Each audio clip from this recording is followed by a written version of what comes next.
আপনার ফোনটা একটু দেওয়া যাবে? আমার ফোন আমি আপনাকে কেন দেবো? আমি কি একেবারে জন্য চাচ্ছি নাকি, একটা ফোন করবো, একটু ইমার্জেন্সি। পালাইছেন না? একদম ঠিক ধরেছেন। বিয়ে ছিল আজকে, হুম, হাফ রেডি বউ না, পুরোপুরি রেডি হবেন না? আগে তোর কনফিউশনটা ক্রিয়েট। বুঝছেন তো, এবার একটু দেন প্লিজ।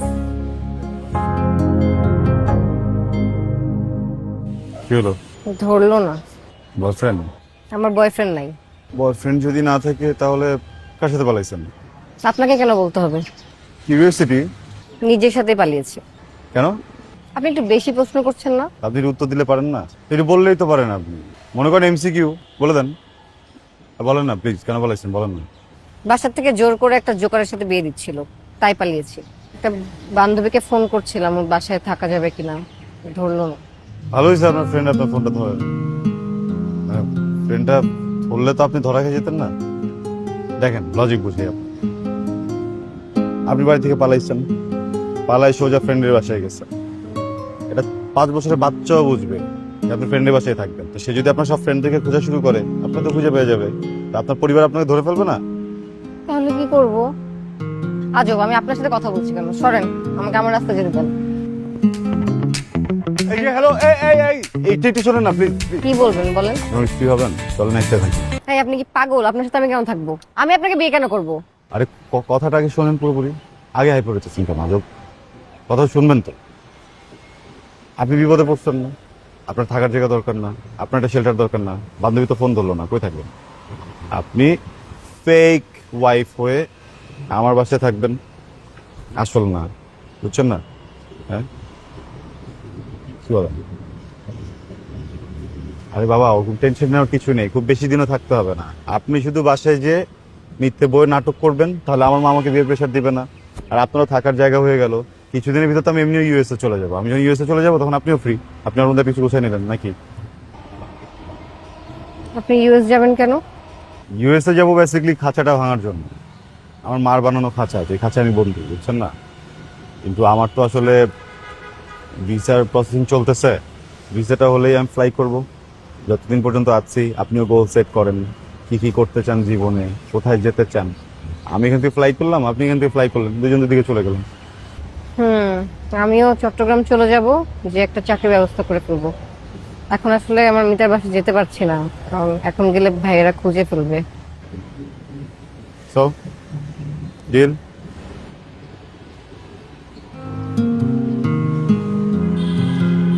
ডিল। তাহলে আজকের পর থেকে আপনি আমার অন্তর্বর্তীকালীন প্রেমিকা। ওকে রিক্তা? স্নিগ্ধা। বলো, চলো। সব মনে আছে তো? সব মনে আছে। ঠিকঠাক। নাটক শুরু।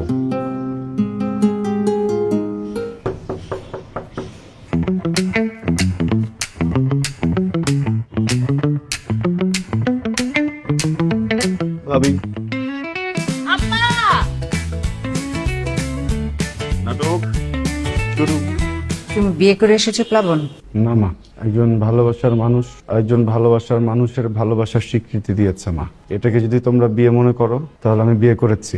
কলেজ লাইফ থেকে যে মেয়ে কখনো আমার হাতই ছাড়ে নাই, ওকে আমি কিভাবে ছেড়ে দিতাম মা? শোনো মেয়ে, এ বাড়িতে তোমার জায়গা হবে না। আমার ছেলে বোকার মতো একটা কাজ করে ফেলেছে, আমি তোমাকে মেনে নিতে পারছি না। তুমি লামিয়ার সাথে থাকতে পারো, তারপরে তোমাদের বাসায় চলে যাবে। ওর দিকে তাকিয়ে কোনো লাভ নাই। এ বাড়িতে আমি যা বলি সেটাই শেষ কথা। ও কিছু জানে না, আমি যা বলেছি সেটাই ফাইনাল। মা, ভাইয়া বিয়ে করে ফেলেছে, এখন তো আর বলে কিছু হবে না। দেশে তো আইন কানুন বলে। এই, তুমি আমাকে আইন শেখাচ্ছ? আমি যা বলেছি সেটাই ফাইনাল। কি করছো? আহা, পা ছাড়ো।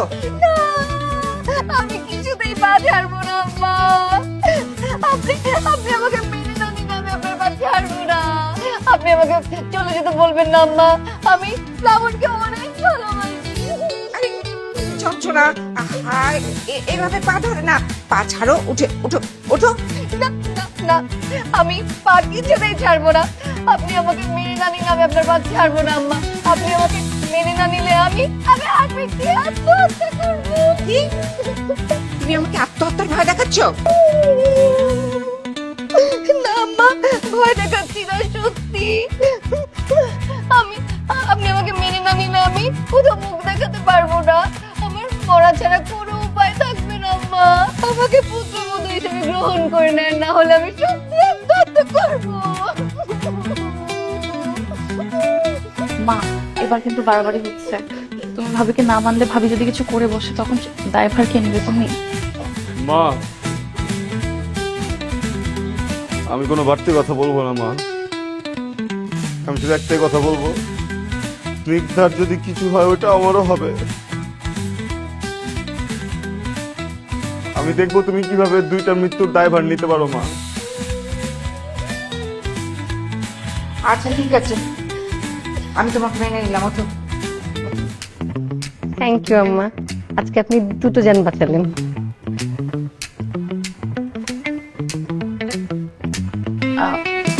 আচ্ছা মা, আমি ভাবিকে তাহলে ভিতরে নিয়ে যাই।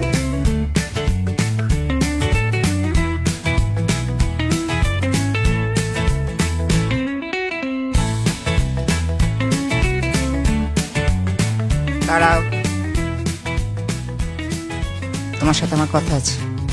আমি যাব না। না, ওকে।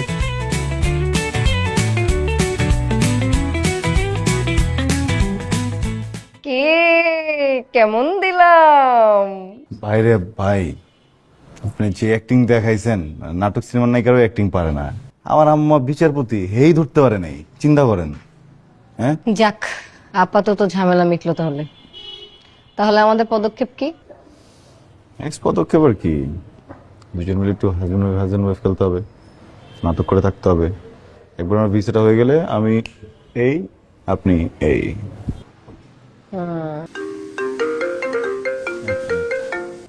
হ্যালো। কিরে ছাগল, শুনলাম নাকি বিয়ে করছিস? ছক্কা তো মেরে দিলি রে। কিভাবে কথা বলতে হয় জানো না? একটা ওরা আমি মারবো না তো। এখন তো আর আমি একা না, আমার বউ আছে না, বউরে পাঠিয়ে দেবো, বউ যাই কিন্তু ছোল মারবে, ঠিক আছে? হ্যাঁ, সাপ একটা ঘরেও আনছি। ধন্যবাদ দিয়ে কথা বলবা তুমি এখন থেকে আমার সাথে। ধন্যবাদ নিবে আসছে, করতি আমাকে বিয়ে, তারপর দেখতি কি হয়। আচ্ছা শোন, আন্টি কেমন আছে রে এখন? ঠিকঠাক আছে, মানে সুস্থ আছে তো? আমার মার কথা আর বলিস না, সে তো একদম কান্নাকাটি জুড়ে দিছে। আমার আম্মা একদম ঠিকঠাকই আছে। আমার আম্মার ছেলে আছে, ঠিক আছে? ছেলের বউ আছে, ছেলের বউ সান্ত্বনা দিচ্ছে একদম। আম্মাকে কোলে নিয়ে সান্ত্বনা দিয়ে দিচ্ছে একদম, ঠিক আছে? ফোন রাখো। বাবা, এখন থেকে আমার বউ পাগল ছেলে হয়ে গেছো তুমি একটা, না? যা, তোদের বাসর রাতে তোদেরকে আর ডিস্টার্ব না করি। বাই। খুব ভাব নিচ্ছে এতদিন আমাকে, একদম দিছি না।